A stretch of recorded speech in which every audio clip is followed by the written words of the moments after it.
Weatherfield is hurtling into the new year on the brink of total meltdown, as Coronation Street unleashes a week of drama so intense it threatens to leave no life untouched. From a high-stakes wedding teetering on disaster to a chilling abuse storyline finally coming into the light, the Cobbles have rarely felt this volatile. A kidnapping plot looms, a mysterious bag of cash raises terrifying questions, and one beloved character remains trapped in a living nightmare. This is not just another dramatic week, it is one of the most explosive starts to a year Coronation Street has delivered in decades. The tension is already suffocating, and it begins with Carl, whose carefully crafted mask is starting to slip, though far too few people are noticing. Playing the sympathy card to perfection, Carl opens up to Ronnie about his past, describing a solemn visit to his mother's body to say goodbye. On the surface, it sounds raw and respectful. But Carl's vulnerability is calculated. He tells Ronnie his mother never loved him, using the claim to justify his emotional distance and inability to show affection. It's manipulation by the book, and it works. Ronnie begins to question whether Carl is even capable of truly loving Abby. While Carl paints himself as the wounded victim, Abby is quietly unraveling. Confiding in Tracy, she admits the relationship feels like it has hit a wall. She knows something is wrong, yet cannot grasp just how deep the rot goes. Watching Abby doubt herself is agonizing, especially when we know exactly the kind of man Carl really is. Elsewhere, Ryan stumbles into a role he never expected, detective. What starts as a routine hotel invoice query quickly turns suspicious when he finds himself locked out of the accounts. Every password has been changed. It's a glaring red flag. Ryan may not look like the man to expose a corporate villain, but he knows secrecy of this scale means guilt. If he cracks those codes and uncovers evidence of embezzlement, Carl's carefully constructed world could collapse, possibly just days before the wedding.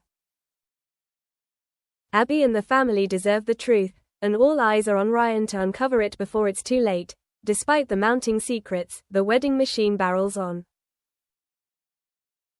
Debbie is genuinely moved when Sally organizes a pre-wedding pamper party at number 4, a rare, tender moment where the women of the street unite. Glenda, Bernie and Christina rally around her, and for a brief moment, the chaos fades. Debbie finally lets her guard down, admitting her one true wish, that Kevin and Carl stop their constant bickering for just one day. Ever determined, Sally decides to intervene, confronting Kevin and urging him to make peace.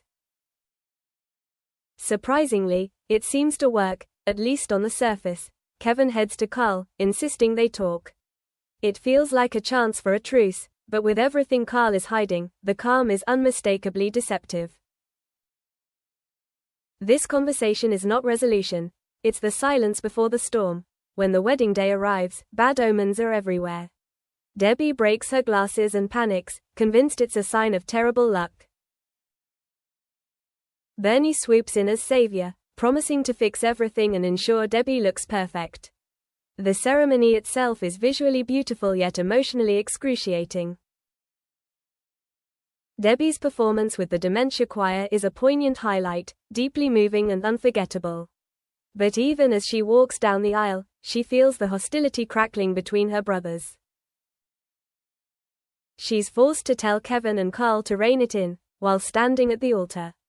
Her perfect day is already under siege, and then comes the bombshell. Abby makes a horrifying discovery in the boot of Carl's car, a bag stuffed with cash.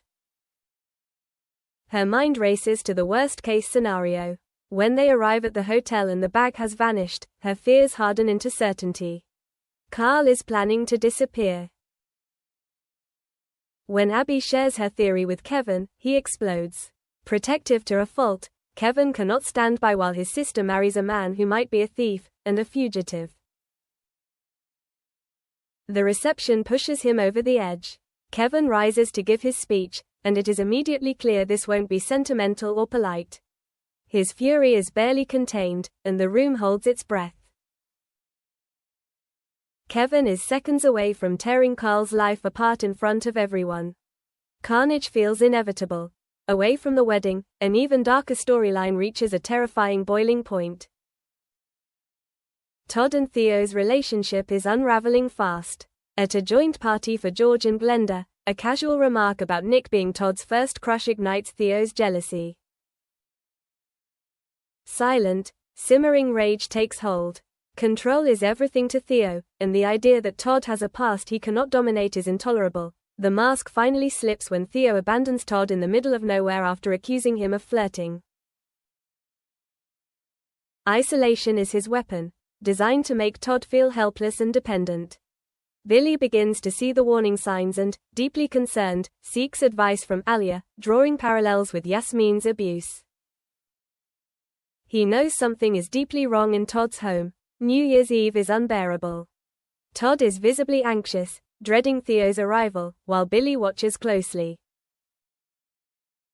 When Theo starts questioning Billy about domestic abuse cases, the moment turns chilling. Theo knows he's being watched, and that makes him more dangerous than ever. Once Billy and Summer leave, Theo turns his anger on Todd again. The cycle tightens. Todd fades further into himself. The next morning is devastating. Theo deploys classic abuser logic, blaming Todd for provoking him.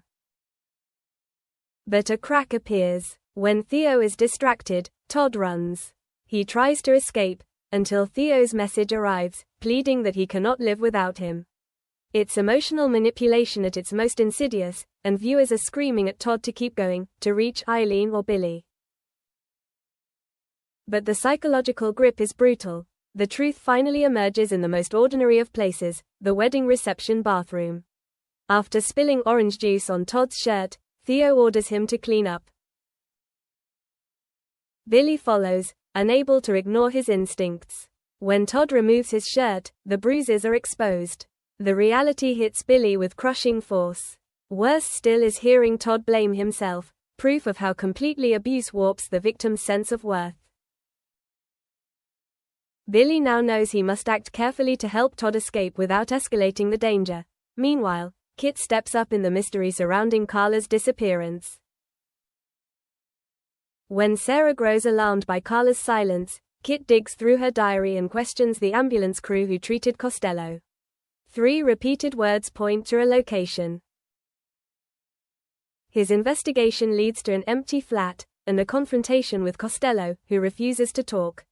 What Kit doesn't know is that Becky is hiding nearby, listening. Watching, waiting. Becky's plan is horrifyingly clear. She convinces Lisa they should flee to Spain for a fresh start, but Lisa insists on speaking to Carla first. Knowing Lisa is an obstacle, Becky accelerates her scheme, manipulating Lisa into throwing away their old phones, for safety. It's a chilling move designed to sever all outside contact.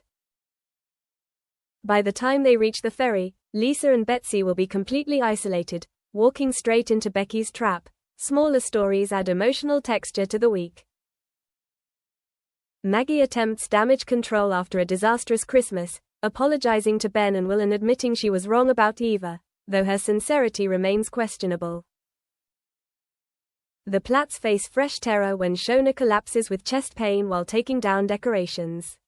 With a baby on the way, the fear is overwhelming, and viewers are desperate for good news. Finally, a rare moment of joy arrives. Tyrone, struggling with recovery, admits he's scared to walk alone. Evelyn, blunt but loving, pushes him, and it works. When Tyrone enters the Rovers on crutches on New Year's Eve, the pub erupts in applause. It's a moment of pure community spirit, briefly punctured by Tracy's sharp tongue as she jumps to conclusions about Cassie and Amy. As the year ends, old feuds still burn, secrets threaten to explode, and danger lurks in every corner. One thing is certain, 2025 begins in Weatherfield with a thunderous, unforgettable bang.